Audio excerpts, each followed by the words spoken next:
नमस्कार, मैं हूं चेतना शर्मा और आप देख रहे हैं NH1 न्यूज़।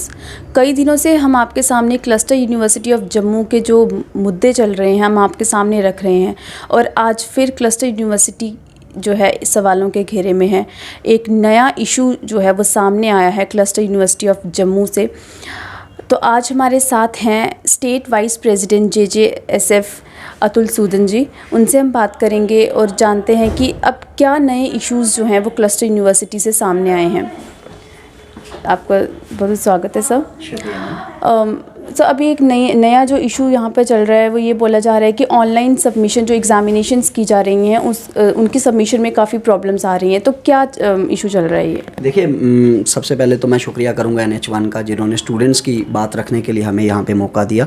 और सबसे बड़ी चीज़ मैं ये बताना चाहूँगा कि जब से क्लस्टर यूनिवर्सिटी की फॉर्मेशन हुई है तब से स्टूडेंट्स के लिए हमेशा प्रॉब्लम्स रही हैं। आपने देखा होगा, सबसे पहली एजिटेशन यहाँ पर हमारी शुरू हुई थी मास प्रमोशन को लेकर, वो सक्सेसफुल रही। उसके बाद ऑनलाइन एग्जामिनेशन के लिए एजिटेशन करनी पड़ी, वो भी यूनिवर्सिटी ने एग्री किया। इस टाइम पे एट प्रेजेंट ऑनलाइन एग्जामिनेशन चल रहे हैं। लेकिन आपने जिस तरीके से बताया कि ऑनलाइन एग्जामिनेशन में दिक्कत क्या हो रही है, तो क्लस्टर यूनिवर्सिटी ने जो वेबसाइट बनाई है जिसके ऊपर स्टूडेंट्स को अपने ऑनलाइन एग्ज़ाम्स लिख के सबमिट करवाने हैं, उसका प्रोसीजर इतना टफ है, इतना कॉम्प्लिकेटेड है कि स्टूडेंट्स को सबमिट या तो होता ही नहीं है। अगर ऑनलाइन शीट्स उनकी सबमिट हो जाती हैं तो स्टूडेंट्स के पास कोई रिकॉर्ड ही नहीं उसका रहता। कल को अगर यूनिवर्सिटी रिफ्यूज़ कर देती है किसी स्टूडेंट को कि आपकी आंसर शीट सबमिट नहीं है, तो स्टूडेंट के पास उसका कोई रिकॉर्ड नहीं है अपनी बात सही करने का। दूसरी चीज़, पिछले 3-4 दिन से हम देख रहे हैं कि लगातार 2-3 दिन से पिछले एग्जामिनेशंस में हर दिन कोई ना कोई एक सब्जेक्ट में 10-15 बच्चों के एग्ज़ाम्स जो हैं वो सबमिशन से छूट जाते हैं। और उससे भी बड़ी दिक्कत की बात ये आ रही है कि जब हम इस बारे में बात करने के लिए क्लस्टर यूनिवर्सिटी एडमिनिस्ट्रेशन के पास जाते हैं तो कंट्रोलर कहते हैं मेरी IT टीम से बात कीजिए। IT टीम कहती है कि हमें तो मात्र इसका लिंक जनरेट करना आता है, सबमिट फाइल नहीं हो रही या क्या प्रॉब्लम्स आ रही हैं वो भी हमें टैकल करना नहीं आ रही। मैं एक चीज़ और इसमें जोड़ना चाहूँगा, ये वही IT टीम है जिसने पहले एडमिशन्स को लेकर भी जो सवालों के घेरे में रही है, क्योंकि वहाँ पे भी ट्रांसपेरेंसी नहीं है। अब जब एग्जामिनेशंस की बात आ रही है, इसमें भी वही ऑनलाइन टीम क्लस्टर यूनिवर्सिटी की और जो हमारे कंट्रोलर हैं उनका भी बहुत बड़ा रोल होता है। एक जिम्मेवार पोस्ट है, लेकिन वो भी इससे कहीं ना कहीं बचते हुए नज़र आ रहे हैं। जब भी हम उनसे कोई सवाल करते हैं या बच्चा कोई उनको डायरेक्ट फ़ोन करता है कि सर हमारी आंसर शीटें एग्जामिनेशंस की जमा नहीं हो रही, या तो वो ऑफिस में नहीं होते, अगर होते हैं तो वो किसी छोटे अधिकारी पे बात डाल देते हैं। और मतलब किसी किस्म की कोई अकाउंटेबिलिटी नाम की कोई चीज़ नहीं है, जिस वजह से स्टूडेंट्स को ऑनलाइन एग्जामिनेशंस में काफ़ी दिक्कत आ रही है। सर, इस क्लस्टर यूनिवर्सिटी में एडमिशन्स के ऊपर भी काफ़ी चर्चा हुई, तो आपका क्या टेक है इस पे? देखिए मैम, मैं आपको बताना चाहूँगा कि पिछले 3-4 सालों से, जब से मैंने बताया कि क्लस्टर यूनिवर्सिटी बनी ही, और उसी के साथ साथ स्टूडेंट्स की दिक्कतें भी शुरू हो गई। जम्मू यूनिवर्सिटी के अंदर ना जाने कितने कॉलेजेस थे, कभी भी मेरिट इतना ज़्यादा नहीं गया, कभी भी एडमिशन्स को लेकर इतना गतिरोध, इतना विरोध हम लोगों को देखने को नहीं मिला। क्लस्टर यूनिवर्सिटी के अंदर आने वाले 4 कॉलेजेस भी पहले जम्मू यूनिवर्सिटी के अंदर आते थे, तब तो स्टूडेंट्स इससे भी कहीं ज़्यादा थे, क्योंकि सिटी के आसपास नए डिग्री कॉलेजेस नहीं खुले थे जो पिछले साल खुल गए। अब तो नए डिग्री कॉलेजेस भी खुल चुके हैं और क्लस्टर यूनिवर्सिटी के अंदर तो सिर्फ 4 कॉलेज है। मैं तो समझता हूँ कि वहाँ पर इतने स्मूथली एडमिशन प्रोसेस होना चाहिए, इतनी ट्रांसपेरेंसी होनी चाहिए कि कोई वाद विवाद हो ही ना। लेकिन बड़े दुख के साथ ये कहना पड़ रहा है कि हर वर्ष जब भी एडमिशन्स की बात आती है तो कोई ना कोई प्रॉब्लम जो है हमको यहाँ पे देखने को मिलती है। इस बार भी जो चीज़ हम नोटिस कर रहे हैं कि लगातार पिछले 3-4 सालों से जो क्लस्टर यूनिवर्सिटी करती हुई आ रही है, वही चीज़ें इस बार भी हो रही हैं।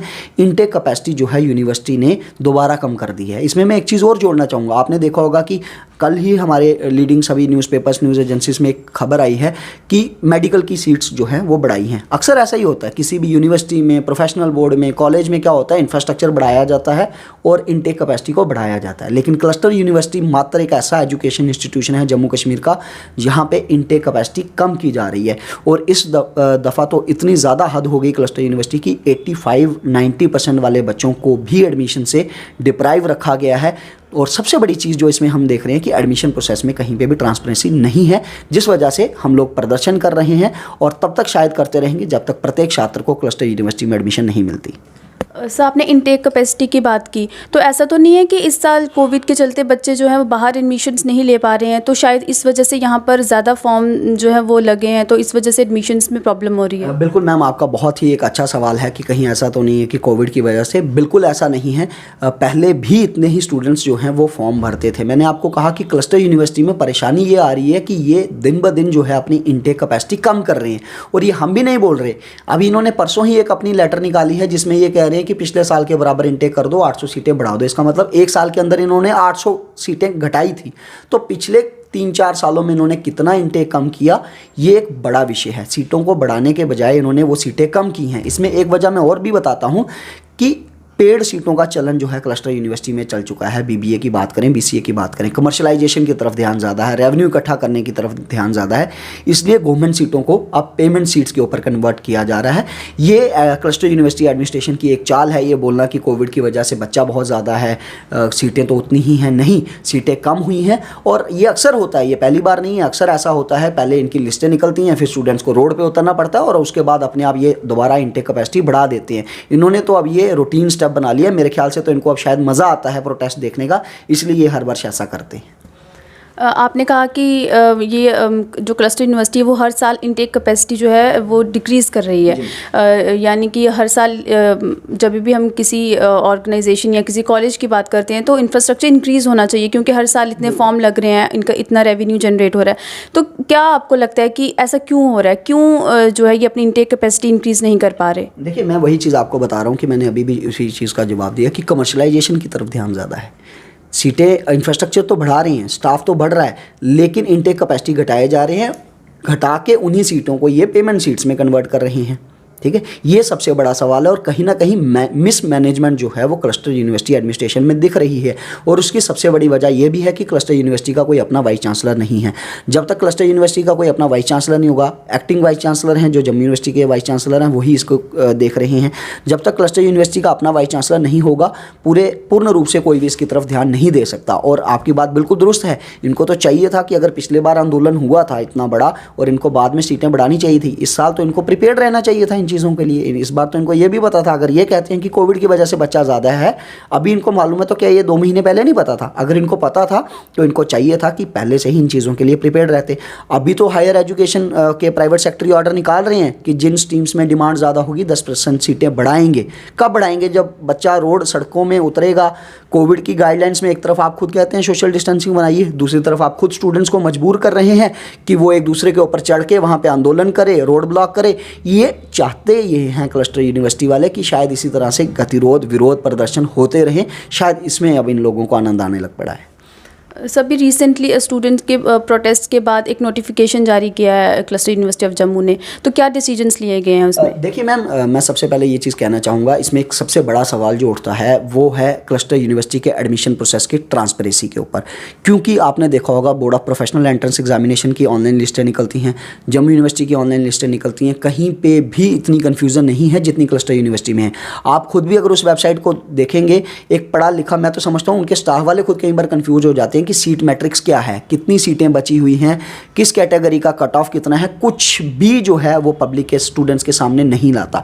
हमारी कल भी इसी चीज़ को लेकर प्रोटेस्ट जारी था कि अब जो आप लिस्ट निकालने वाले हैं उसका कट ऑफ भी हर स्ट्रीम का, हर सब्जेक्ट का डिस्प्ले कीजिए, और दूसरी चीज़ कट ऑफ के साथ साथ सीट मैट्रिक्स भी दिखाइए कि किस सब्जेक्ट में कितनी सीटें बची हैं। रही बात जिस ऑर्डर की आपने बात करी, उस ऑर्डर में तो इन्होंने कहा है कि 800 सीटें जो हैं पिछली बार से जो हमने कम की थी, उन 800 सीटों को बढ़ा दिया जाए। और दूसरी चीज़ इनका ये कहना है कि 10% सीटें उन सब्जेक्ट्स में बढ़ाने की अगर ज़रूरत पड़ती है, अगर किन्हीं स्ट्रीम्स में डिमांड बहुत ज़्यादा है तो 10% हम उनमें बढ़ाएंगे सीट्स को। तो मैं तो ये चीज़ क्लस्टर यूनिवर्सिटी को साफ कर देना चाहता हूँ आपके माध्यम से भी, वाइस चांसलर को और एलजी प्रशासन को भी। अगर 1400 से सीटों से बच्चे फिल हो जाते हैं सारे तो वेल एंड गुड, लेकिन अगर इसके बावजूद भी बच्चे रह जाते हैं जिनको सीट्स नहीं मिलती, तो हमारा प्रदर्शन उग्र रहेगा, जारी रहेगा, जब तक प्रत्येक छात्र को क्लस्टर यूनिवर्सिटी में एडमिशन नहीं मिलती। जेजेएसएफ इस आंदोलन को जारी रखेगी, क्योंकि एजुकेशन जो है हर बच्चे का राइट है, और 70, 80, 90% लेने के बाद भी अगर बच्चे को एडमिशन नहीं मिलती, आप उसको एम्प्लॉयमेंट क्या देंगे? ये एक बड़ा सवाल जो है वो एलजी प्रशासन के ऊपर खड़ा होता है। Thank you sir.